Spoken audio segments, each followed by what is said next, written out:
33 currencies in Africa. 33 currencies.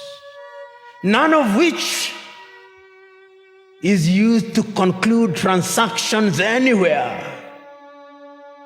I come to Addis Ababa, Ethiopia, and I show my shilling. They say, what is this?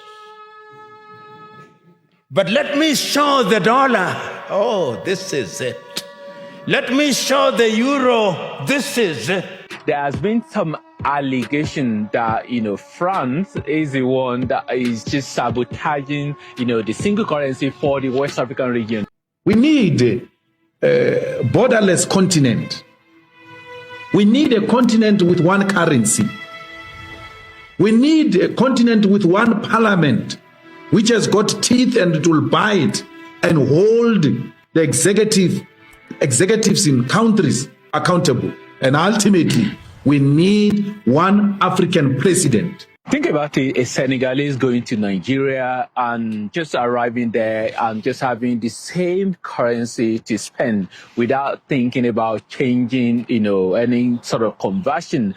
And, a Ghanaian going to Nigeria, a Nigerian going to, Sierra Leone, just having the same single currency. But that isn't the case in West Africa. So West African region for a long time now, they've been postponing, having the same single currency, but that hasn't really happened.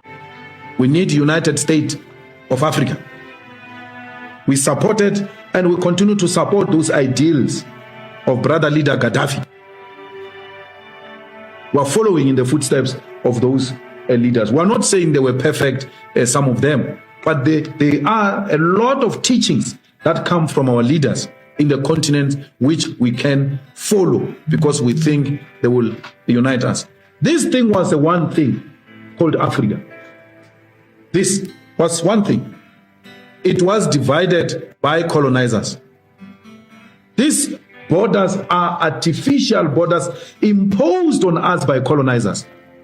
Why do you want to behave like you are owning colonizers' properties? These borders are colonizers' properties, they are not ours. Let us go back to African unity. We want one voice, one Africa. We must stop doing away with African hate, which was instilled in us by the colonizers.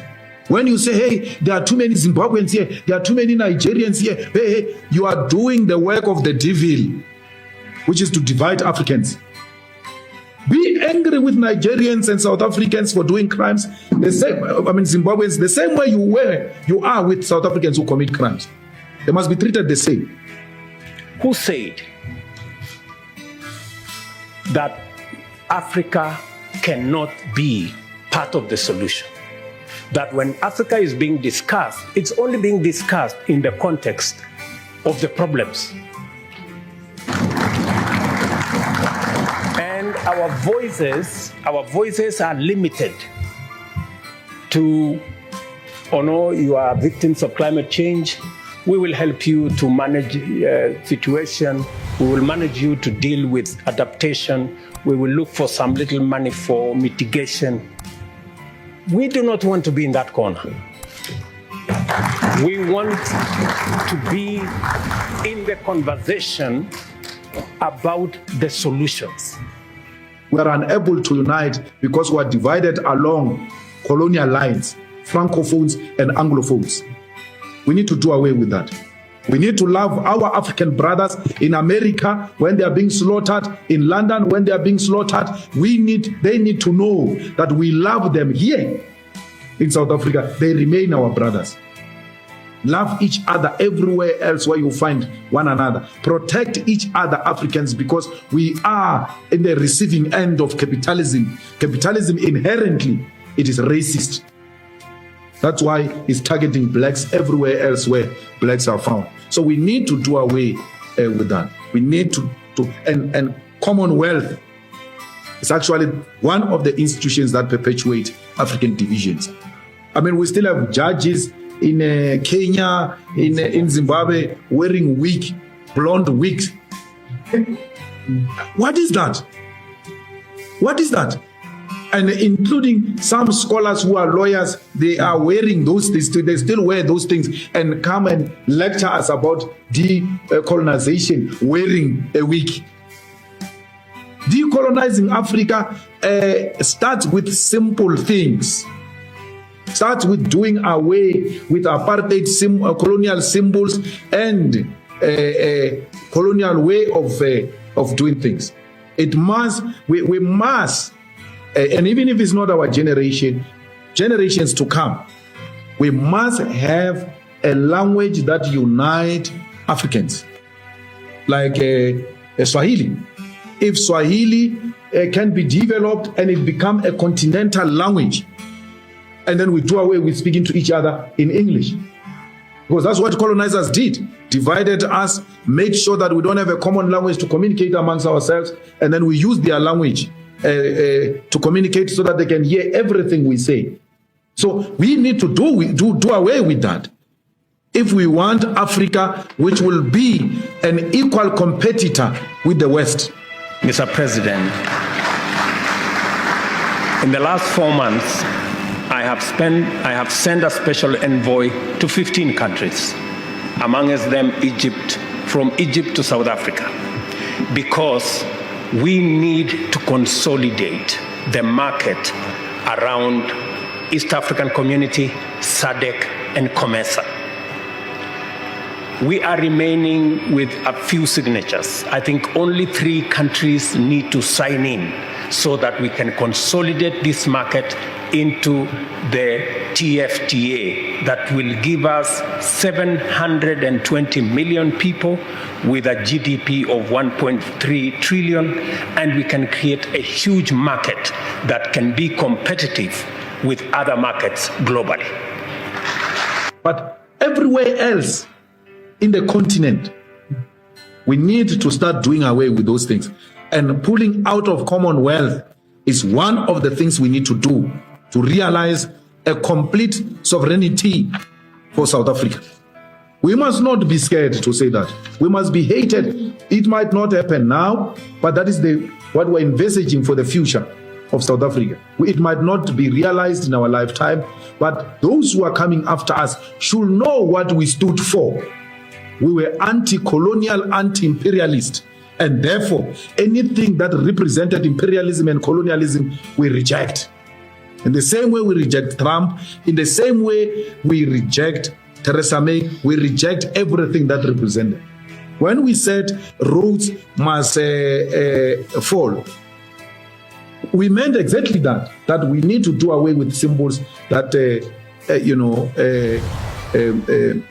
represent colonialism. As we speak now, the EFF doesn't participate in the Commonwealth Parliament Forum. We don't. The EFF refuses to participate in multinational organizations that have got close links and relations with imperialism.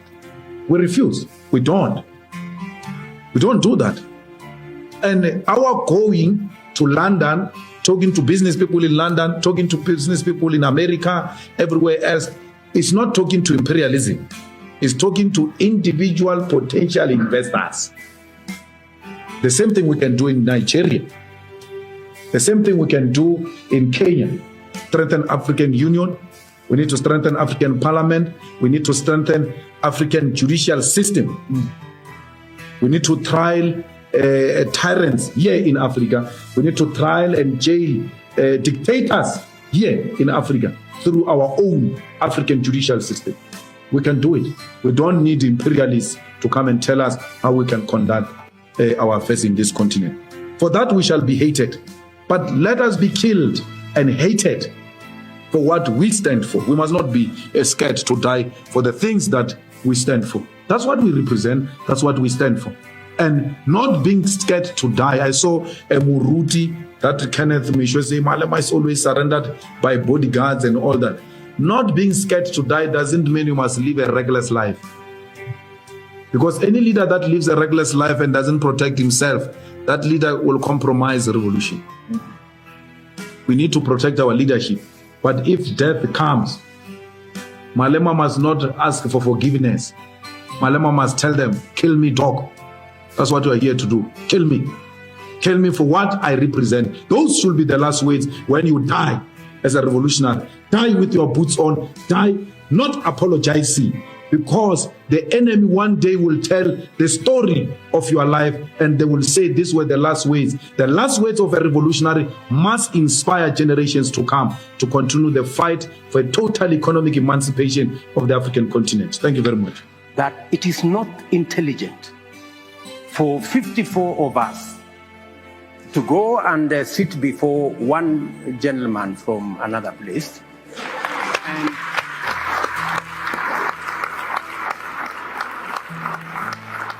I mean, and sometimes we are mistreated. Yeah. You know, we are loaded into buses like school kids.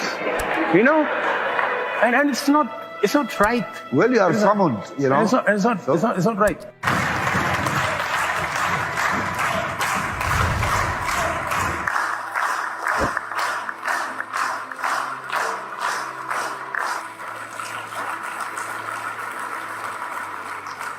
And we are not against the US dollar. We just want to trade much more freely.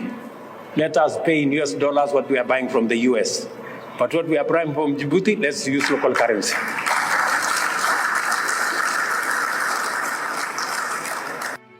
Do you know that only 5 countries of this world hold meaningful power in the UN Security Council? None of them is African. More than half of the world's population is not represented in the UN Security Council. It is neither democratic, it is not representative, it is not transparent, it is not accountable.